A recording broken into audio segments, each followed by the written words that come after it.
दादी जी के आखिरी समय के 2 दिन पहले से वातावरण एकदम पीसफुल हो गया था जी। दादी जी ने 11 मार्च को अपने ये देह का त्याग किया। 10 मार्च का दिवस एक अनोखे साइलेंस का दिवस था। हम और नीलूबेन आपस में बैठ के बात कर रहे थे कि कैसी शांति लग रही है, जैसे कोई संपूर्ण आत्मा के शांति के वाइब्रेशंस ने सबको साइलेंट कर दिया था जी। और हम सब वहाँ पे निरंतर योग किया करते थे, हॉस्पिटल्स में भी बैठ के, लेकिन वो एक अलग वाइब्रेशंस थे। हमें पता नहीं था कि इतने शांति के वाइब्रेशंस दादी ही दे रही थी।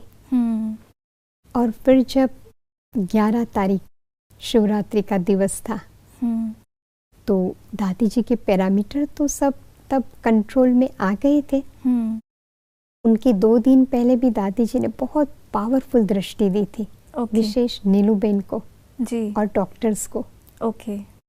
और जब 11 तारीख हुई सुबह, हम अगले दिन ही सब बातें करते थे कि दादी जी हमेशा शिवरात्रि पर झंडा जरूर लहराती थी। गाम देवी में भी 2 शिवरात्रि पर दादी जी ने अपने हाथों से झंडा लहराया था।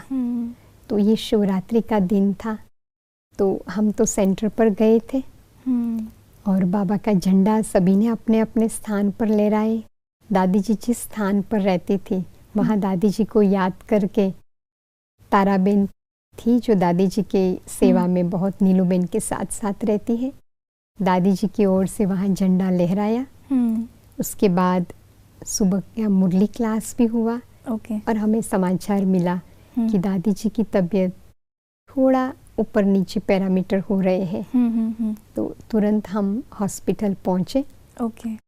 नीलूबेन और सब दादी जी के पास ही थे और पावरफुल दादी जी के पूरे वो जो आईसीयू यूनिट का वाइब्रेशन था बहुत पावरफुल था।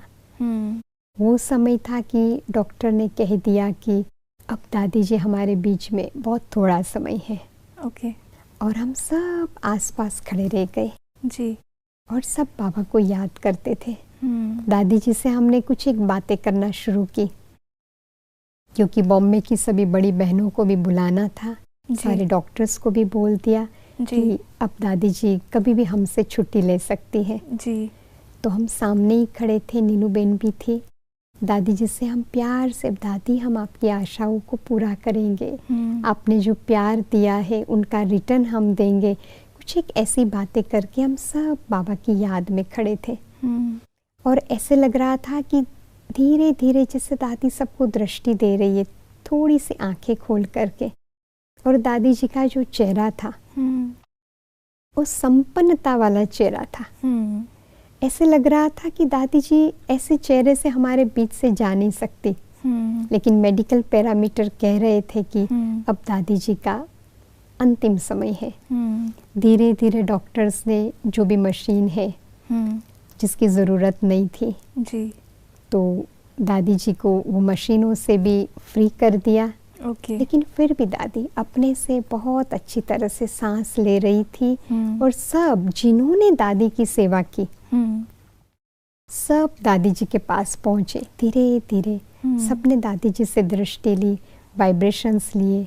सारे डॉक्टर्स आ गए जो दादी जी के पास नहीं पहुंच पाया।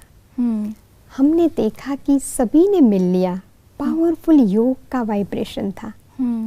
हमें पर्सनल ये महसूस हो रहा था बाप दादा भी साथ है और जैसे सारे एडवांस पार्टी की आत्माएं वहाँ पे आ गई है। इतने पावरफुल वाइब्रेशंस थे। लेकिन ऐसे लग रहा था कि दादी जी अभी भी किसी की वेट कर रही है। सभी आ गए थे लेकिन 10:30 बजे दादी जी ने, 10:30 से 5 कम था, दादी जी के एक डॉक्टर, मेन डॉक्टर जिसने दादी जी की 3 साल से सेवा की, वो नहीं आए थे।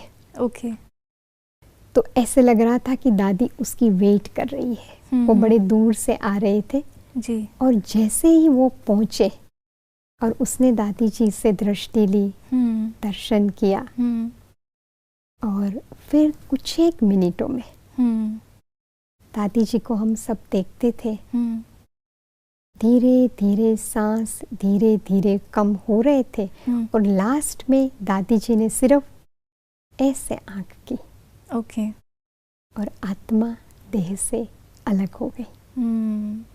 लेकिन वो जो मोमेंट थी वो ऐसे लग रहा था कि बाबा पलकों में बिठाकर एक संपूर्ण आत्मा को अपने साथ ले गए जी। और वो जो आभा था, वो जो लाइट माइट और पावरफुल वाइब्रेशंस थे, ऐसे लग रहा था कि साक्षात बाप दादा है। बिल्कुल, बहुत सुंदर।